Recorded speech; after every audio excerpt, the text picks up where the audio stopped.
Hola, ¿qué tal? ¿Cómo estáis? Hoy vamos a hablar de sabiduría, pero más que de sabiduría vamos a hacer un poco de despiece de un libro muy interesante que he leído de Mónica Esgueva, nuestra invitada de hoy, que tenemos hoy en pantalla aquí, la podéis ver. Hola Mónica, Muy buenas. muchas gracias por recibirme. Feliz de estar aquí contigo hoy. Igualmente, mira, para los amigos, algunos te conocerán ya seguramente por tus libros, pero otros no, y le vamos a decir a estos últimos que eres pionera en la introducción del mindfulness en organizaciones aquí en España, donde estamos hoy en día hablando, y guías retiros de meditación e impartes diversos talleres relacionados con el crecimiento espiritual y personal. Has estudiado meditación y la mente con lamas tibetanos, recibiendo enseñanzas directas del Dalai Lama en repetidas oportunidades.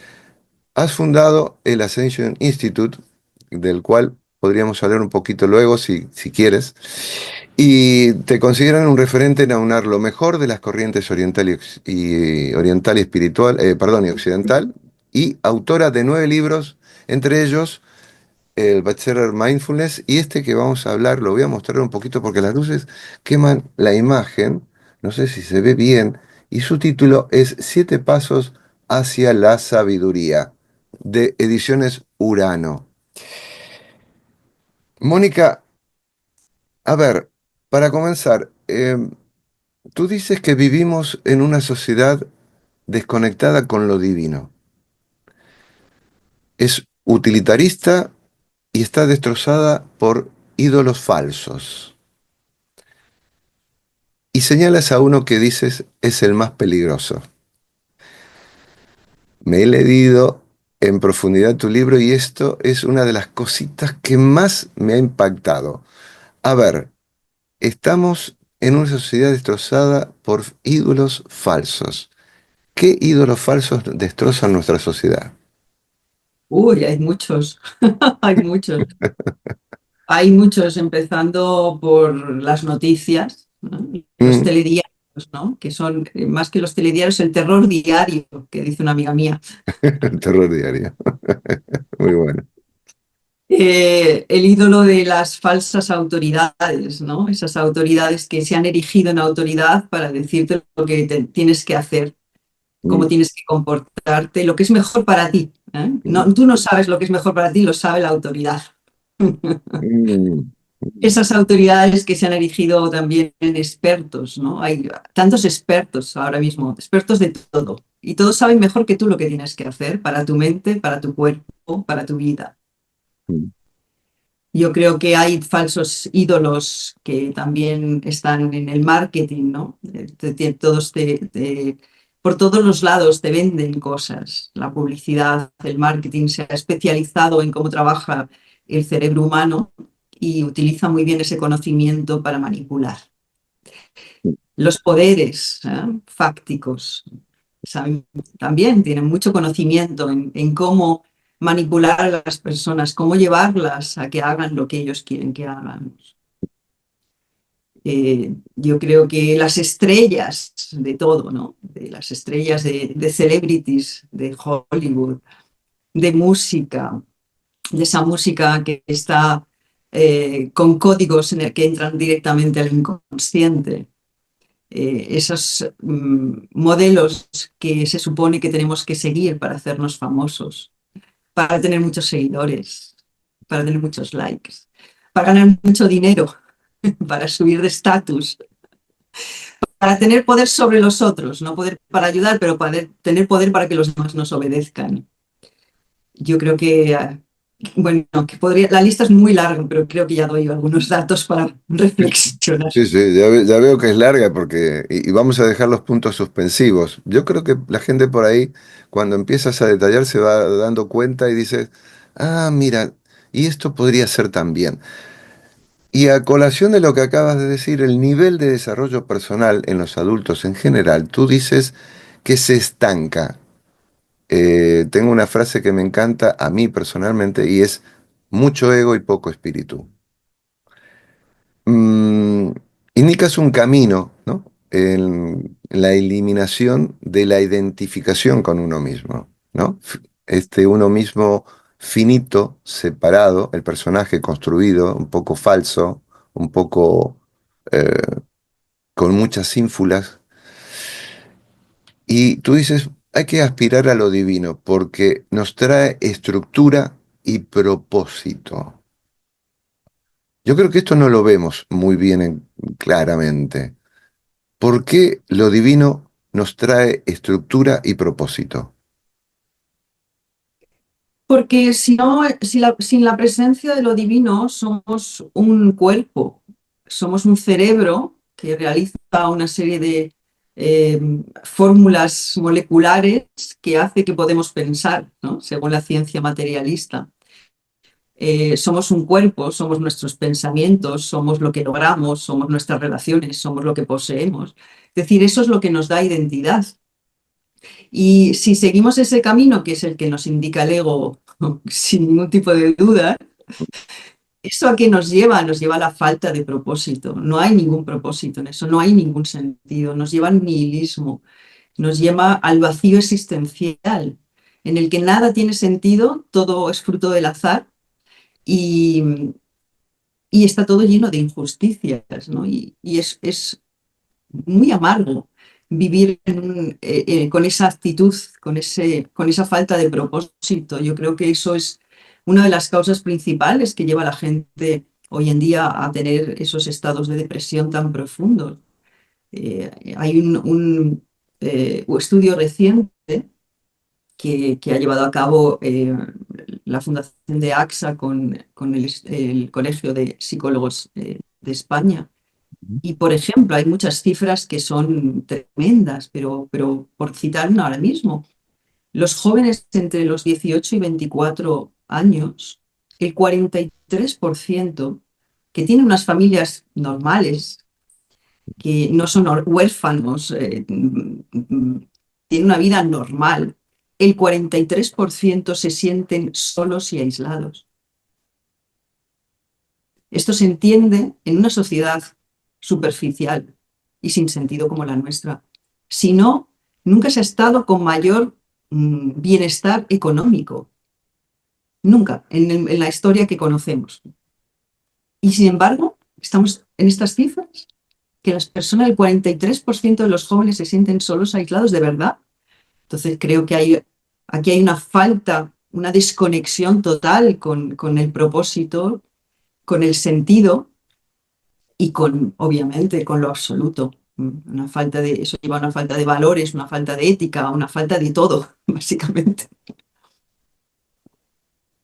Hay una frase también que suena mucho a bíblico y que dices, ha llegado el tiempo de separar el trigo de la paja. Y yo me preguntaba, bueno, ¿y quién va a hacer ese trabajo? Y en todo caso, ¿de qué modo se hará? ¿Tú qué me dirías? Yo creo que yo no soy vidente, con lo cual hay muchas incógnitas que están ahí, muchas preguntas. Yo creo que nadie sabe a ciencia cierta qué es lo que ha de ocurrir, pero sí tenemos muchos, ese pálpito de que algo muy importante está ocurriendo, de que estamos en el final de un tiempo, en el final de una era y el principio de otra. Estamos ahí entre dos mundos ahora mismo. Y yo creo que esa separación del trigo de la paja es una separación vibratoria, es una separación en función de dónde estamos poniendo nuestra energía, de dónde estamos poniendo nuestro foco, de cómo pensamos, de cómo hablamos, de cómo actuamos. Estamos actuando desde el odio, desde la animadversión, desde la hostilidad, desde el miedo, desde la envidia, desde la avaricia. O estamos actuando, pensando y hablando desde la compasión, desde el amor incondicional, desde la colaboración, desde la comprensión, desde la bondad, desde la búsqueda de sabiduría. Y yo creo que son dos mundos al final que se separan solos. Yo no creo que vaya a haber nadie, ningún ser que vaya a decir tú para acá y tú para allá. Estamos eligiendo cada uno de nosotros dónde estamos. Y ya estamos viviendo en un mundo diferente. Y hay veces que hablo con personas que están totalmente asustadas y temerosas y preocupadas por lo que va a suceder y el mundo. Y digo, qué curioso, este no es el mismo mundo donde yo vivo. Entonces creo que no se trata de que alguien superior elija dónde vamos a estar, estamos eligiéndolo nosotros ahora mismo. Bueno, vamos a hablar de sabiduría, de eso se trata tu libro, ¿no? El título, Sabiduría. Vamos y venimos, con la sabiduría. La primera pregunta es, ¿qué representa la sabiduría? Porque en el ideario colectivo popular hay una noción de que es sabiduría, vienen imágenes, los sabios tradicionales, de miles de años atrás, o los más noveles, en todas las épocas. Tenemos una representación, pero concretamente cuando hablamos de sabiduría, ¿a qué nos referimos? Bueno, yo creo que hay que hacer una distinción entre la inteligencia y la sabiduría, porque creo que ahí nos lleva mucho a errores, ¿no? A confusión, como decías. La inteligencia es una capacidad intelectual que se mide con el coeficiente intelectual, que es muy importante para tener éxito en el colegio, en la universidad. Pero es muy diferente de la sabiduría, porque la sabiduría es intrínsecamente ética, moral, y la inteligencia no. No tiene por qué. Hay personas muy inteligentes que son psicópatas. Hay personas muy inteligentes que utilizan esa inteligencia para el mal, para la maldad, para hacer daño, ¿no? La sabiduría jamás haría eso. La sabiduría conecta con esa visión que tenían los griegos de ese concepto de la sabiduría, que siempre es la búsqueda de la verdad, la belleza y la bondad, siempre utilizado para el bien. Entonces, la sabiduría es decidir dónde y cómo ponemos la inteligencia, qué es lo realmente importante, qué es lo fundamental, donde tenemos que enfocar nuestra inteligencia. Y si lo tuviéramos que poner con una metáfora para que la gente lo comprenda, podríamos decir que la sabiduría es el arquitecto de la casa. Es el que considera cómo voy a construir toda esta casa en función del propósito que tenga que tener. Si es una casa o es otro tipo de edificio, ¿qué propósito tiene? Y en función de eso, construye. Y la inteligencia es el carpintero, que es el que va a decidir dónde va a poner las vigas. Pero tiene que tener a alguien que le diga dónde ponerlas y cómo ponerlas. Creo que esta diferenciación puede quizás ayudar.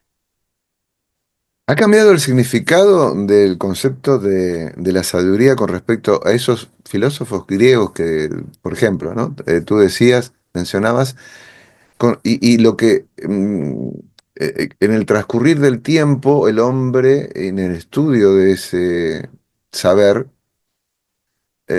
ha tenido hasta el presente? Es decir, la idea de esos viejos y antiguos griegos se ha transformado, es decir, se ha puesto una ropa más moderna. Yo creo que estamos hablando de lo mismo, es el mismo concepto, simplemente que lo que creo que se ha ido perdiendo en el camino es dar importancia a la sabiduría. En nuestra sociedad moderna lo que se da importancia es a la inteligencia racional, que es lógico, matemática y analítica. Ujú. Y como hemos visto con Howard Gardner, hay muchas otras inteligencias que son importantes. Esta es una de tantas otras que el ser humano puede desarrollar. Lo que pasa es que Occidente ha puesto ese foco en una sola, que es la inteligencia racional, y con eso medirlo todo. Pero la sabiduría yo creo que sigue siendo lo mismo que los griegos pensaban y lo mismo que se piensa en el budismo, en el hinduismo y en el taoísmo, por ejemplo, ¿no? Hay una frase que cuando iba leyendo, digo, esto es que cuando te mueve un poco, te saca una sonrisa, te manda a vaya a saber dónde, y tú dices, no es necesario esperar la jubilación para dar el paso hacia la sabiduría. Ahora es el momento. Me encantó. Siempre estamos esperando algo, ¿ah? Es como, bueno, ahora no es el momento, ahora estoy muy ocupado, ahora tengo que sacar adelante la familia, ahora tengo que pagar la hipoteca.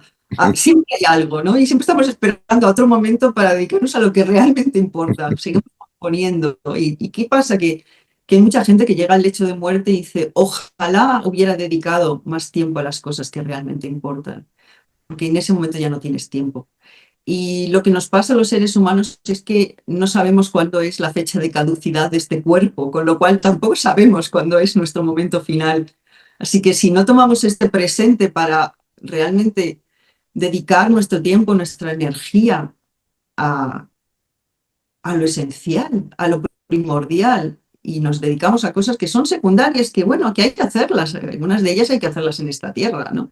Pero no es lo primordial. Y si ponemos todo el foco ahí, entonces perdemos una oportunidad excelente de progreso a nivel álmico, que es para lo que estamos aquí.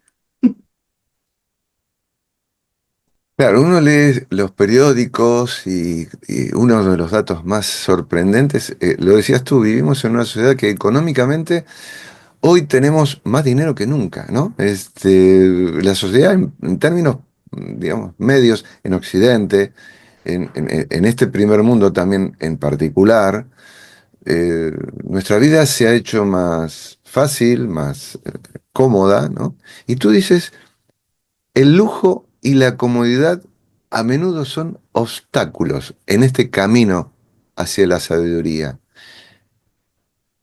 ¿Sabemos apreciar esa mm, dificultad que tiene el lujo y la comodidad? Bueno, yo creo que en el sentido en el que yo lo veo y lo expreso, tiene que ver con que los seres humanos nos apelmazamos, nos acomodamos en las cosas. Cuando las cosas ya las tenemos controladas, cuando ya estamos nos quedamos como ahondando en nuestros hábitos, ¿no? Y al principio hacemos hábitos y luego los hábitos nos hacen a nosotros Ujú. y nos dedicamos a repetir las cosas y no queremos que nos cambien nada, porque esto lo tenemos controlado, ya sé más o menos de qué va. No me cambies nada, porque me resulta cómoda. A veces la gente se queda cómoda en su incomodidad, en su sufrimiento, porque la opción alternativa es tener que cambiar. Yo esto lo he visto, llevo muchos años trabajando con las personas, enseñando y ayudándoles en coaching y terapia, y esto es una de las cosas más predominantes, es hasta que no llega una crisis que me incomoda, una crisis con la que ya no le puedo dar sentido de la misma manera que yo estaba antes, en la que yo sufro, en la que yo siento que yo ya no puedo asentarme en esta incomodidad. Es entonces y solo entonces cuando me planteo el crecer. Por lo menos el dejar de sufrir. Es verdad que muchas personas lo único que quieren es dejar de sufrir, no tienen ninguna intención en crecer. Y una vez que ya sufren un poquito menos, dicen, bueno, ya me encuentro un poco mejor, ya así tiramos, ¿no? Claro.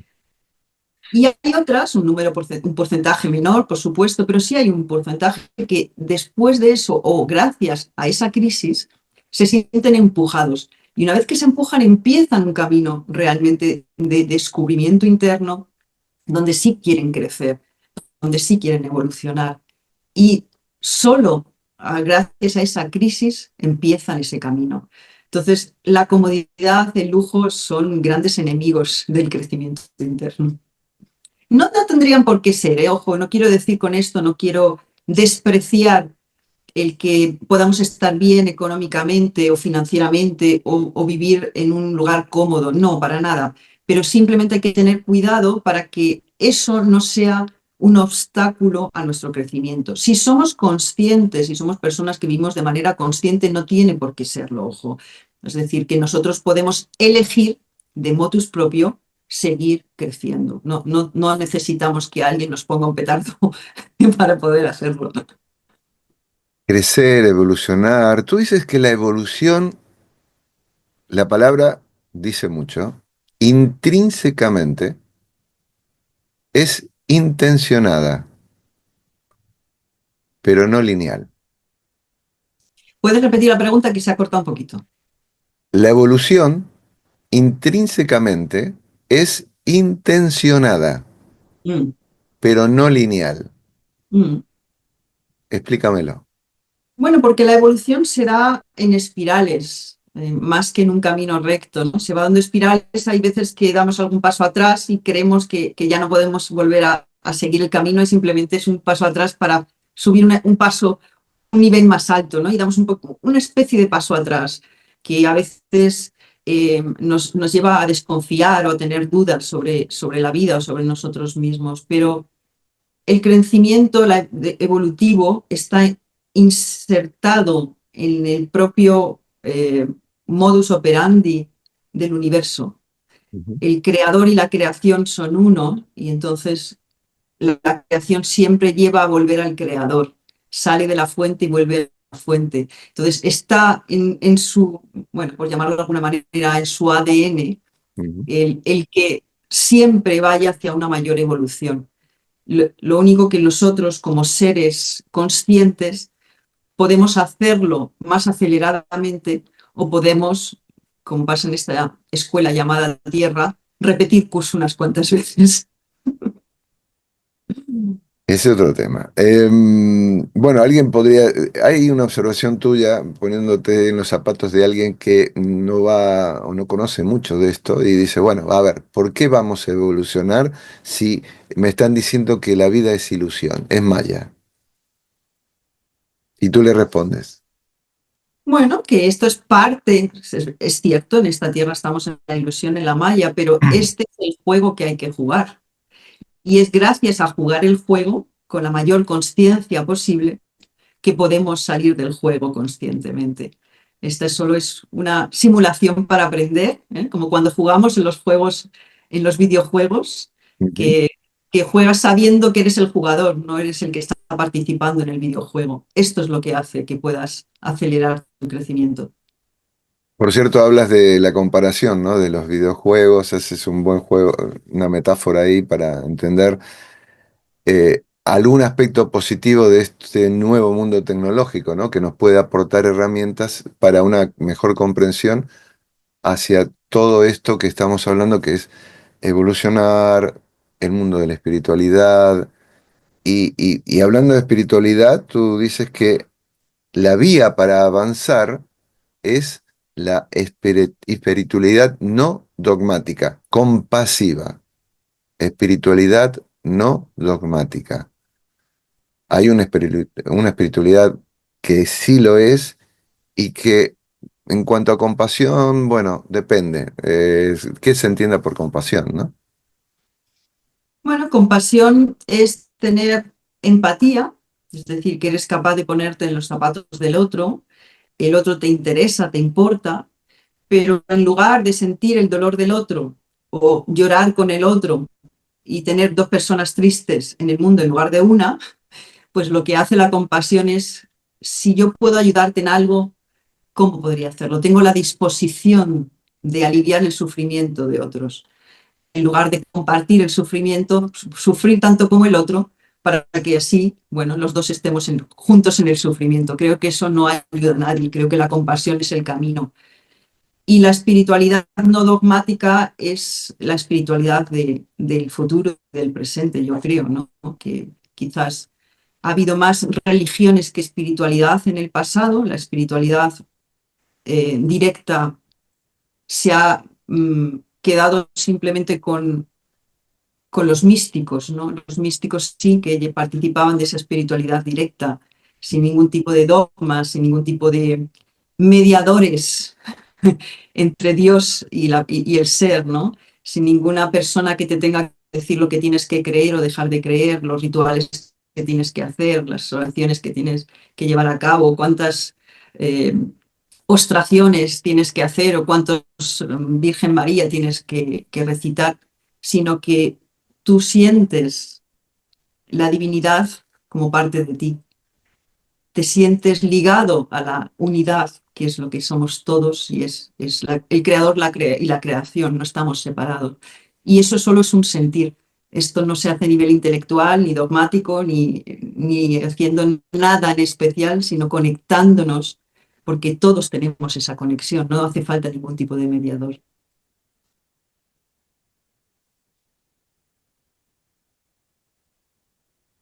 Volvemos a la sabiduría en cuanto que tú dices, se empieza a adquirir cruzando un determinado umbral. Es como que Bueno, hay un sí, antes y un después, ¿no?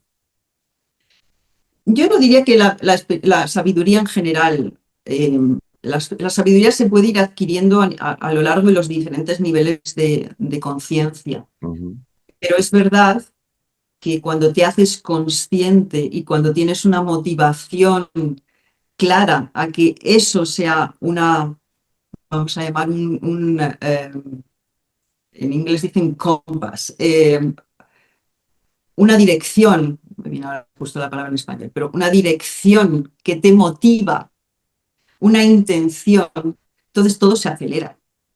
Porque una cosa es cuando estás todavía viviendo como autómata, como somnoliento, ¿no? Como un poco aletargado y te mueves solo en los automatismos. Y otra cosa es cuando empiezas a despertar y te das cuenta de que puedes elegir y que no tienes por qué repetir los automatismos si te hacen daño y hacen daño a otros. Y resulta que puedes elegir, si esto no te gusta, pues lo puedes cambiar. Y si no lo puedes cambiar, cambias tu actitud. Entonces, cuando tú empiezas a hacer ese despertar o esos pequeños despertares que se pueden convertir en grandes despertares, ahí es cuando tu sabiduría empieza a notarse en ti, ¿no? Empiezas a acumular sabiduría de una manera consciente. Lo demás, cuando vives como autómata, cuando vives como medio dormido en la vida, bueno, pues es muy difícil porque al final lo haces todo por reflejo y por hábito, no lo haces por elección. Entonces, el poder elegir, eso es lo que al final acelera el crecimiento. ujú. Hay carreteras directas hacia la trascendencia y dices, son las prácticas místicas como la meditación. La meditación. em, Se habla de diversas formas de meditar, distintas corrientes, distintas formas. Todas convergen hacia el mismo objetivo. En tu experiencia, ¿te inclinas más por unas que por otras? Eh, Son experiencias espirituales algunas, llegan muy alto, muy profundo tal vez, ¿no? Mm. ¿Qué es tu propia experiencia que te susurra? Bueno, yo soy partidaria de cualquier tipo de experiencia contemplativa, que Ujú, puede ser la meditación, puede ser simplemente la contemplación, porque, por ejemplo, en la tradición cristiana se habla más de la contemplación que de la meditación y en la tradición oriental más de la meditación que la contemplación. También la oración, cuando no estamos para pedir, sino que nos concedan nuestros deseos, sino realmente como forma de conexión con lo divino, también puede ser una forma directa de conexión hacia lo trascendental. Yo creo que esto es una elección muy personal. Hay cosas que nos resuenan más por nuestras propias características, por donde estamos en el camino, por personalidad, por cultura, y otras cosas que nos resuenan menos. Yo ujú, creo, no me gusta mucho el ser radical en estas cosas, sino el dar la opción. Creo que ujú, es importante el probar varias modalidades y ver cuál es la que te resuena más, cuál es la que tú te sientes como más cómodo, te resulta más natural, ujú, sin caer en un poquito de aquí, un poquito de allá, un poquito de aquí, un poquito de allá y no profundizar. O sea, es una vez que eliges, profundiza. No significa que toda la vida tienes que estar en esa tradición o esa manera de hacer las cosas, pero hay que profundizar porque si no, no llegamos a eso que nos puede apartar la meditación, la contemplación, la oración, que es la conexión con la divinidad, con la naturaleza verdadera de quienes somos, con el ser, sino que nos quedamos en, pues como yo a veces he tenido alumnos, ¿no? Cuando he enseñado mi programa de más allá de la Beyond Mindfulness, más allá del mindfulness con ejecutivos, que me decían, bueno, voy a probar que son 21 días, y si no me funciona, lo dejo. Pues déjalo ahora mismo, quiero decir, es que no vas a llegar a nada con esa intención, ¿no? Entonces, claro, la intención cuenta mucho. Si nuestra intención es que no tengo nada en contra, que para mucha gente entra por el mindfulness más superficial, ¿no? De encontrarse un poquito menos estresados, un poquito más tranquilos, el poder sobrellevar el día a día un poquito mejor. Yo creo que como puerta de entrada es fabuloso. Entonces, fantástico que hoy en día esto esté mucho más extendido en nuestra sociedad, pero que sepamos que es una puerta de entrada, nada más. Luego hay que entrar. Esto es como estar cerca del mar, ¿no? Y ves las olas y pones los pies. Y dices, ¡buah! Me encanta el mar. Bueno, tienes un poquito de saborear lo que hay que hacer es luego es adentrarse en ese mar a nadar, ¿no? Mm. Hay una reflexión que traes a colación con respecto a lo que decía Jung sobre los occidentales que no pueden echar espiritualidad oriental sobre un ego occidental y esperar la iluminación. Esta frase es fantástica, nos define muchísimo, muchísimo, muchísimo. Se ve hoy en día, ¿no? Eh, es como ir al supermercado, comprar un producto y llevárselo a casa y querer que eso, bueno, nos alimente y punto, ya está, ¿no? Y tú dices, ¿recuerdas bien esto de Jung? Y cuidado, ¿no? Cuidado, cuidado. Y aparte, ya que hablamos de iluminación, como decía Jung, eh, primero, iluminarnos implica ser completamente, íntegramente humanos. Y como decía Jack Engler, que también citas, tenemos que ser alguien antes de ser nadie, ¿no? Sí, sí, y más todavía en Occidente, ¿no? Porque yo Mm, creo que también yo creo que se aplica a Oriente, pero bueno, por cultura quizá es un poco menos necesario que aquí. No creo que no sea necesario, pero un poco menos que aquí. Aquí es un mm, requerimiento absoluto el trabajar la psique. Es muy bien. decir, que hay que integrar todas esas partes de nosotros que están, como decía Jung, en la sombra, ¿no? Hay que integrar las debilidades, hay que integrar las cosas que no, a las que no hemos mirado, hay que sanar las heridas, porque si eso no lo hacemos, lo acarreamos con nosotros y es un gran obstáculo para poder progresar en el camino espiritual, porque creemos que lo espiritual, es decir, lo utilizamos para no tener que enfrentarnos a lo que no nos gusta de nosotros mismos o de la vida o del mundo, ¿no? Entonces, cuidado de utilizar las herramientas espirituales para seguir en lo mismo. No tiene mucho sentido. Creo que a eso un poco se refería Jung, con lo cual, como has visto, estoy totalmente de acuerdo. Y, bueno, y en mi experiencia he visto casos de esos, ¿no? Por ejemplo, por poner un ejemplo que se entienda, personas que tenían un miedo, vamos a llamar, ¿no? Y tengo una persona en concreto ahora mismo en la cabeza, un cliente, un ex cliente, que tenía mucho miedo, ¿vale? Miedos que tenía que trabajar, ¿no? Pero en los que no se sentía con la necesidad de hacerlo porque como practicaba meditación y se encontraba, gracias a la meditación, más tranquilo, pues ya no me tengo que ocupar con ellos, puedo convivir con ellos. No, no, no. Una cosa es convivir con las cosas que menos nos gustan y otra es no mirar a la cara a tus fantasmas para poderlos disolver. Entonces, cuidado, no podemos tomar atajos. Bueno, los podemos tomar, pero no tiene muy buenas consecuencias. Hablas de atajo espiritual. ¿Te estás refiriendo a eso o a otra cosa? Sí, al atajo espiritual, Mm. efectivamente. Es, Utilizar herramientas espirituales para no hacer nuestro trabajo como seres humanos y no limpiar la psique de todo lo que hemos ido arrastrando a lo largo de la vida, ¿no? ujú. Bueno, estamos decididos a comenzar eh, al viaje espiritual. ¿Cómo empezamos? Me voy a un ashram en la India, dejo todo mi trabajo, algunos la familia, uff, la locura. ¿Cómo se empieza el viaje espiritual, Mónica?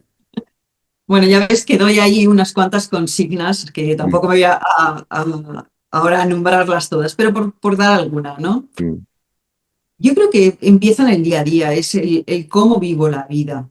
Si, como decíamos antes, si la vivo desde la reactividad y desde el automatismo, o la vivo desde la consciencia. El ser mm, conscientes, mm, que esto para ello el mindfulness es una gran herramienta, ser conscientes de lo que pienso, de lo que digo, de lo que hago en todo momento y si no está alineado con un propósito beneficioso para mí, para los demás, cambiarlo. esto ya, solo esto, que parece así una cosita pequeña, te cambia la vida, te la transforma, porque tú ya no proyectas fuera lo que tú piensas y lo que tú sientes. No, es que yo me siento así porque fulanito me ha dicho esto, porque menganito me ha dicho esto, porque no se comportan como yo quiero, porque la vida, fíjate, pero ¿cómo voy a estar yo contento, feliz con lo que me ha traído la vida? Esto es una desgracia. Cuidado con lo que nos decimos, cuidado en cómo interpretamos lo que nos llega, porque la calidad de nuestra vida y el estar en un camino espiritual es eso, es en cómo, cuál es el filtro que yo utilizo para sacar significado de lo que me llega.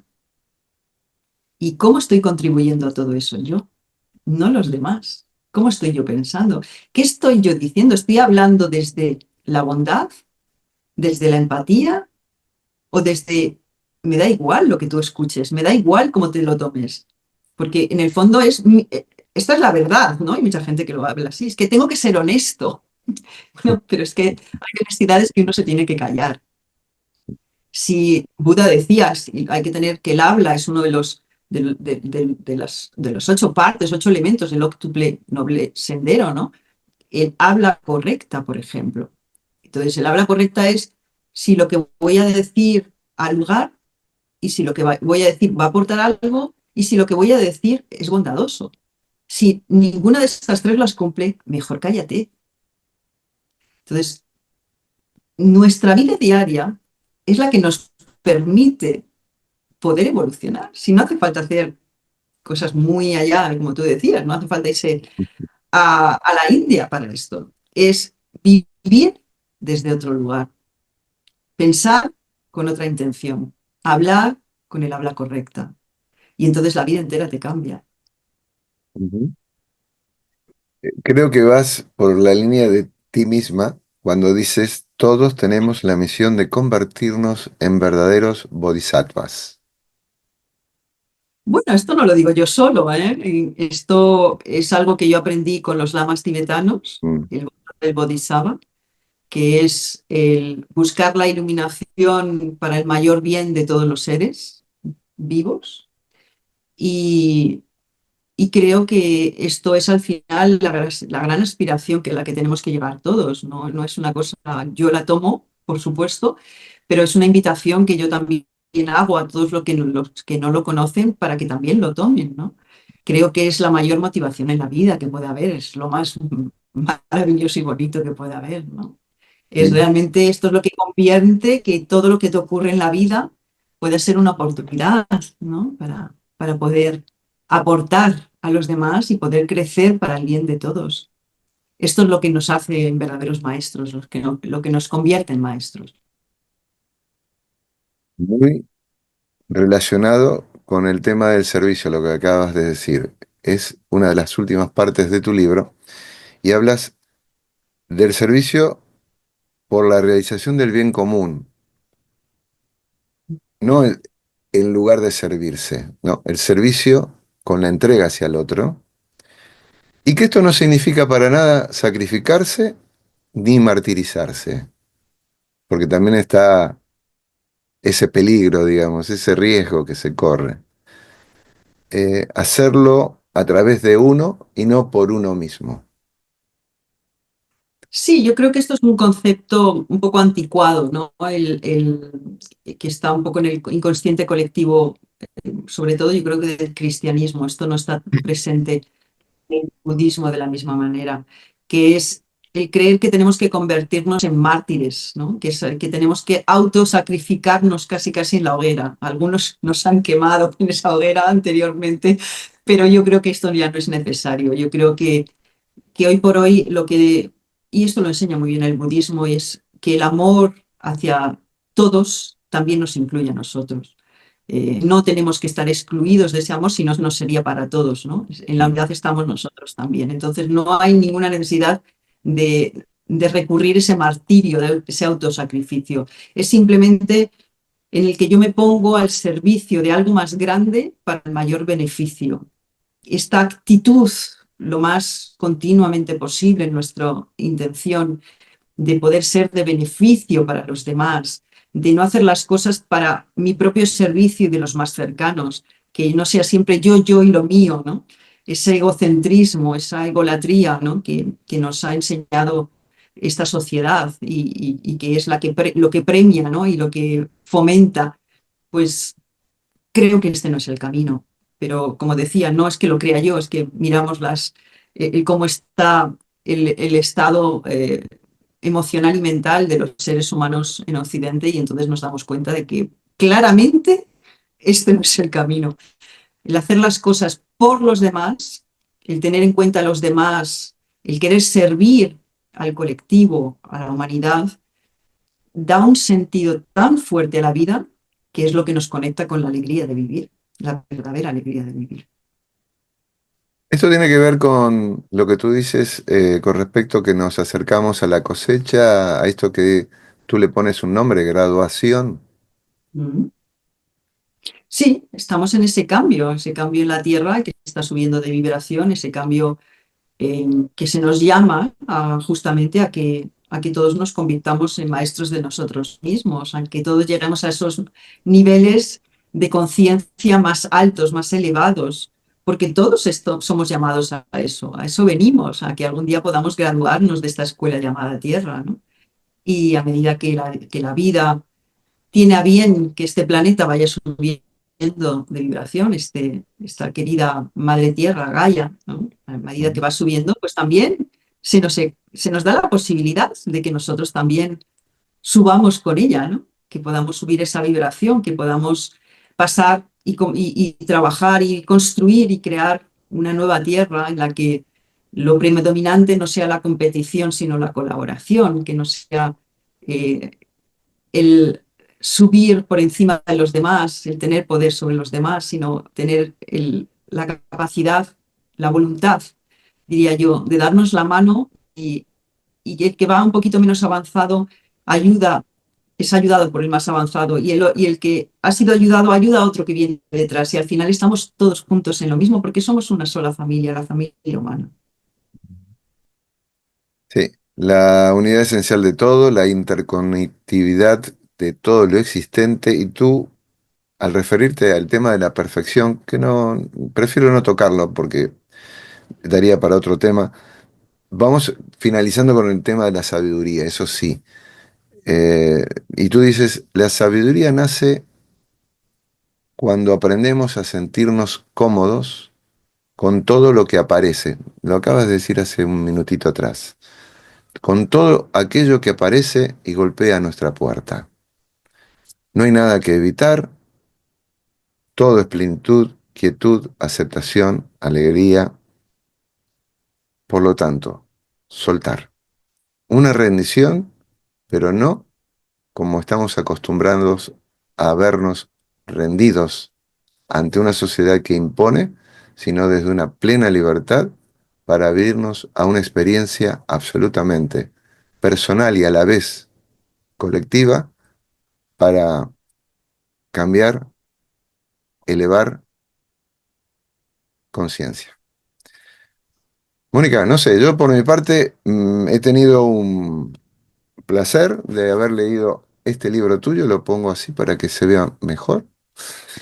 7 pasos hacia la sabiduría, un camino hacia la plenitud de Ediciones Urano. Yo por mi parte lo dejo aquí. Tú Yo creo cierras que esta charla. acabas de hacer un cierre en el que yo no puedo poner ni una coma. Ha sido Bueno, no era mi intención, no era mi intención, en Ha absoluto. sido fantástico. Te agradezco mucho la invitación a estar aquí y el que podamos compartir sobre todo este espacio y este tiempo para el mayor bien, que eso realmente es lo que a mí más me ocupa. No me preocupa, pero sí me ocupa. Gracias, Por ahí Amelie. va. Muchísimas gracias nuevamente. Ojalá nos volvamos a encontrar y la promesa a nuestros amigos que nos han acompañado hasta este momento para, por un lado, agradecer también, ¿no? Vuestra compañía y vernos, esta es la promesa, en una próxima entrevista aquí en Tú mismo. Hasta entonces.